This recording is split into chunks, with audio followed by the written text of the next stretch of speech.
This morning, the Republican nominee for Georgia's Senate seat, Herschel Walker, is denying a Daily Beast report that he paid for his ex-girlfriend's abortion more than a decade ago. Walker is currently running on banning abortions with very few exceptions. Now, CNN cannot independently confirm the Daily Beast report, which Walker has strenuously denied.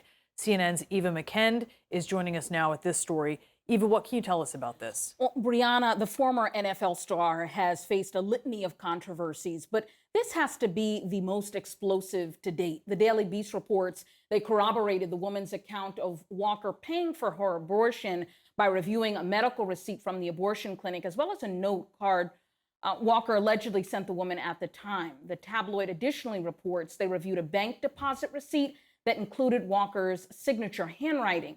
Now, Walker, an anti-abortion hardliner who even resists terminating a pregnancy in the instances of rape, incest, and life of the mother, is facing a steady drumbeat of stories that cast doubt on his credibility. But he blasted this latest story as a flat-out lie, denying what he dismissed as disgusting gutter politics in the strongest possible terms. Take a listen to how he defended himself on Fox News last night. It is a flat-out lie. And now you know how important this seat is. This seat is very important, that they'll do anything to win this seat, lie, because they want to make it by everything else except what the true problems that we have in this country is. This inflation, the border wide open, crime. They don't want to talk about that. Now, shortly after the story was published, Walker's son, Christian, an outspoken conservative activist, took to Twitter to attack his father and leveled a series of accusations against him, essentially characterizing him as a liar. Any sense, Eva, of how this is going to factor into the race? So I think it's too soon to tell. I think we're all still digesting all of this. Democrats in Georgia appear to be treading lightly for now. I've reached out to many sources and haven't heard back as yet.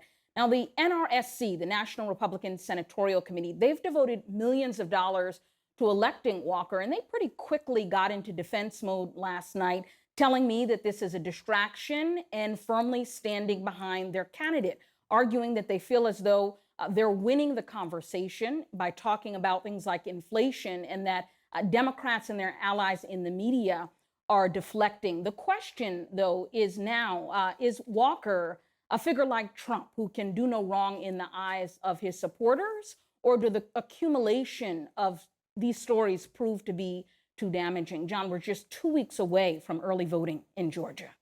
The NRSC, they're standing behind their candidate, Eva. Are they standing behind his denial?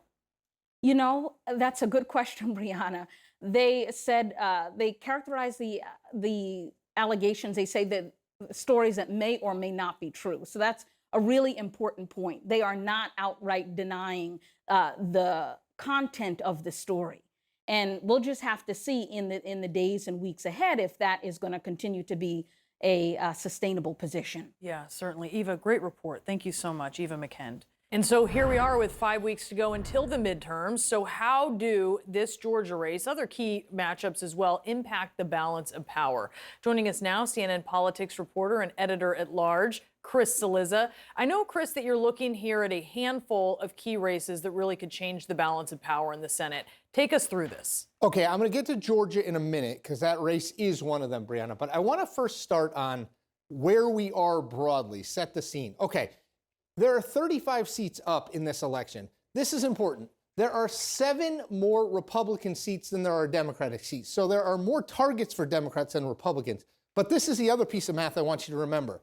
Democrats have a 1 seat, that should have been a 1, have a 1 seat majority, okay? So we're talking about very narrow margins here. Let's get to Georgia. Let's talk about that race. This is Raphael Warnock, who you'll remember was elected in that January 2021 special election, and Walker. Walker's campaign, this is not new. Lots of controversy has followed Herschel Walker throughout his campaign, but he's still within striking distance. Striking distance, 46-41. That's a manageable race. The thing you have to remember about this, too, if neither candidate gets 50%, it goes to a December runoff with the top 2 vote getters. So this race might not be over in November. It might go to December. I want to go through a few other ones. Pennsylvania is probably the race most people who are even following this at all closely have heard of. This is John Fetterman, lieutenant governor. against Mehmet Ozdi, TV doctor. Here's what's important here. This is a D+2 race. Sorry, Dr. Oz, I wrote right on his face there. This is a D+2 race right now. This has moved. Fetterman was ahead by high single digits for a while in this race. He was really had Oz on the defensive. Now Fetterman, it's starting to close a little bit. Oz is hitting Fetterman on crime, which is a very common theme in these Senate races, Republicans attacking on crime. Then let's go to Nevada. I call this this is sort of your under the radar Senate race. It's out west. Not as many people talk about it, but look here. This is the incumbent. This is the incumbent. I'll write INC there. Catherine Cortez Masto, 43. Adam Laxalt, who ran unsuccessfully for governor in 2020 and happened to unite Donald Trump and Mitch McConnell behind him, which is a pretty amazing thing given what we've seen over the last 2 days, 45. Now, most of the polling here has this race. I would say this is effectively tied. But these are the three races. Georgia, very close, as you can see. Pennsylvania, basically tied. Nevada, effectively tied. These are the three races I think that when we get down to it are going to be the closest and are going to be the deciders of which party controls the Senate. John. There are the three. But if you were to go to four, if you could count Yes. higher than three, Chris, what would be the fourth Senate race? 1, 2. Oh, sorry. Okay, that's going to take too long for me to count to 4, John. I'm just going to go to this next slide. Okay, I think the next one there is this race, Wisconsin. Ron Johnson against Lieutenant Governor Mandela Barnes. Johnson +2 of late. That's a change as well. Johnson, stop me if you've heard this before, a little bit of a broken record, has gone after Barnes on his crime record and things he said on crime and has made up ground. Let me give you a sleeper race, though. I think New Hampshire we've talked a lot about because of Don Bolduc, the controversial Republican nominee. Ohio we've talked a lot about because J.D. Vance is the nominee there and is underperforming, but it's Ohio. Trump won by 8 points there.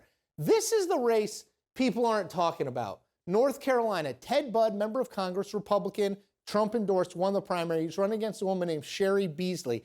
Poll came out that showed it tied. Now, again, it's North Carolina. It's the state Trump won, but it's also a state Barack Obama won in 2008. So keep an eye on North Carolina. It's a little bit outside of that immediate narrows. This, if we're ranking, I'm going to put that one fourth, Wisconsin. But keep an eye on North Carolina because I think that might be the race we're not talking about, but a race that actually winds up being a little bit closer than most people expect, guys. All right, we will keep our eye on that. And just to remind people, Chris Cillizza, that you have a new podcast, Downside Up, which explores how the world would change with even tiny shifts in the status quo. You can listen to this wherever you get your podcasts. Chris, thank you so much.